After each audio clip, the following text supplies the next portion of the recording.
Hi friends, in today's video we're going to discuss about an interesting topic, that is bedrotting. Bedrotting seems like a new fad. Young people seems to prefer just to stay in bed, just do nothing, watch all the Netflix series, other OTT platform series, order food online, eat your food on the bed and stay there, lie there, sometimes even for a couple of days. So only in exclusive activities like to relieve themselves, they're gonna get out of the bed, then quickly come back and stay on the bed. On superficial level, it seems like a fun activity. Everybody wants to do it.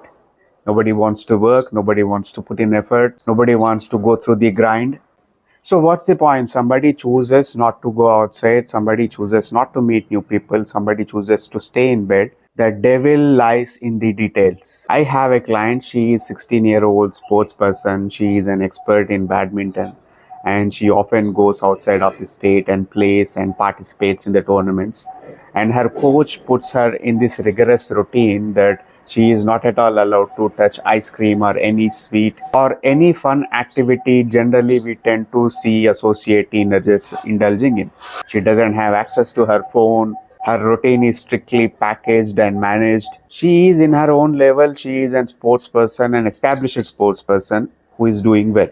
So after going through 6 months of rigorous training and at the end of the tournament, she was able to achieve some success in that tournament and she was feeling exhausted and burnt out. On the time, she chose not to go out and participate in any training regime or any practice. She stayed in her bed for next 1 week. In that post-season cherished period, she ate every food item that was available on the Zomato and Swiggy's menu. And she had gone through every new series that she could recollect. After 1 week, she got back to her training routine and she started preparing for the next tournament. People like her who have an hectic schedule, who have a purpose, who have a goal, who have a fixed lifestyle, who have clarity, they can take these sorts of short leaves from their training schedules or regular lifestyle and indulge in bedrotting. Nothing will gonna happen to them because that 1 week period might help them to rejuvenate, boost them, motivate them and to work more hard.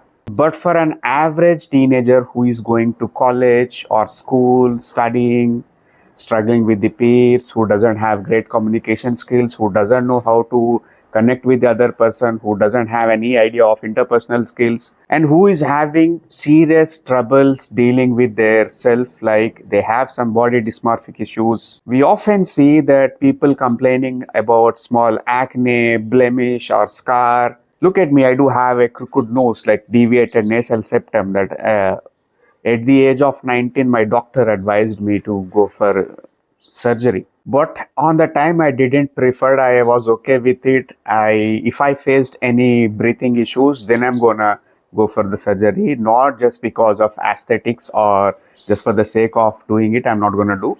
I have taken a decision because it was not affecting my self-confidence. But this is not the case with every teen or every young adult.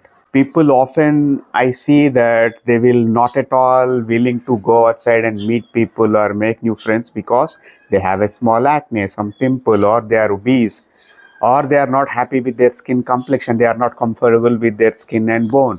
We're going to discuss a couple of points. If people indulging in this bedrotting, how it gonna affect their mental health or their personality. Most of the times, it's going to lead to social isolation. The epidemic of loneliness might fall on these families. Parents would feel more disconnected with their child, and child might feel that they doesn't have anyone to help them or to understand or to share what they are going through. And the serious dent is going to hit to their communication skills also, because you are not actively indulging in talk or conversations with a random person.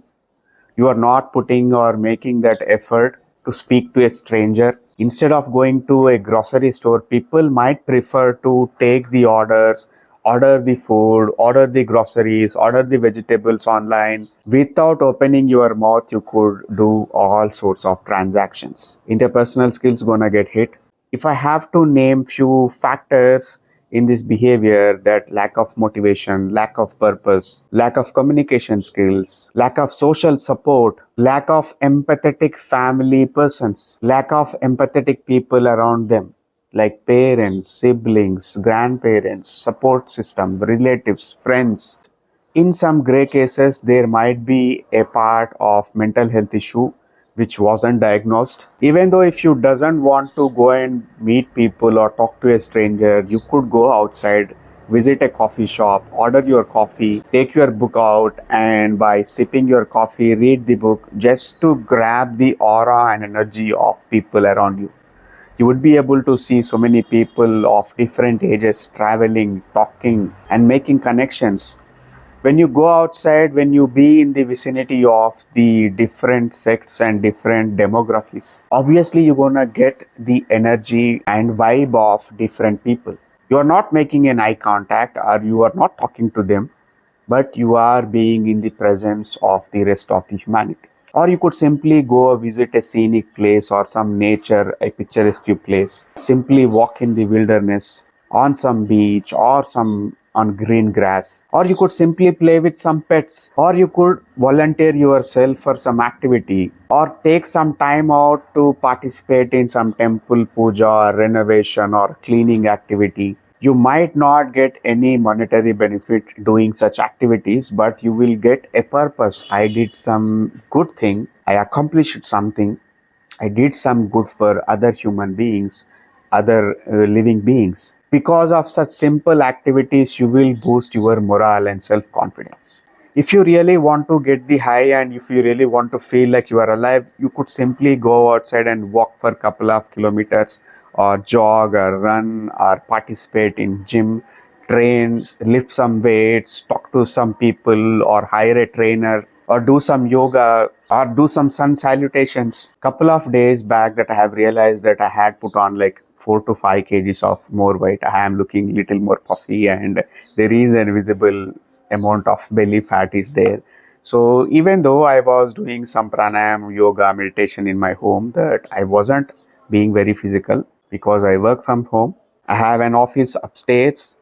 Simply have to take some 10 steps to reach my office. Then what I realized that if I stay in my home or do pranayam and yoga, it might not give that great amount of results. So deliberately what I did, I have traveled to 1 kilometer, reached a ground, tried to do some jogging, running and yoga, participated in open gym activities. So I wasn't getting that great motivation. There were only hardly like 50 or 60 people in that ground. The next day, what I did, I have traveled 7 kilometers and started walking in a ground where like 300 to 400 people are doing the rounds. I could see like kids of 7 to 8 years old playing cricket, volleyball, tennis, shuttle.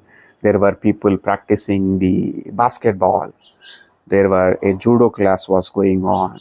I have seen like 60, 70, 80 year old people doing walking rounds, doing yoga, pranayam, doing all kinds of activities. I sat there, I did like 1.5 hours of yoga. I walked almost 10,000 steps in that ground. If we are not able to generate that motivation in our own surroundings or nearby surroundings, it is better to go outside and absorb the energy of peers, colleagues, fellow human beings, fellow citizens. We might get more motivation by looking at those people because they are working hard on their fitness and health.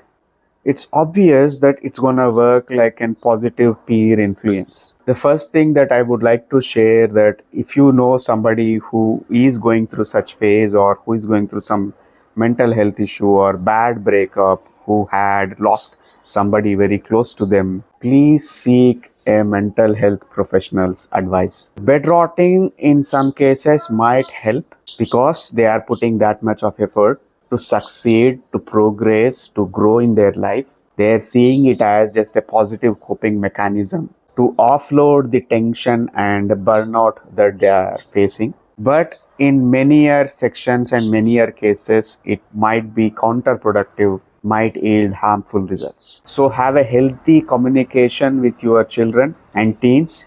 If you find someone who is exhibiting such behavior, please consult a mental health professional. That's it for today. Take care, guys.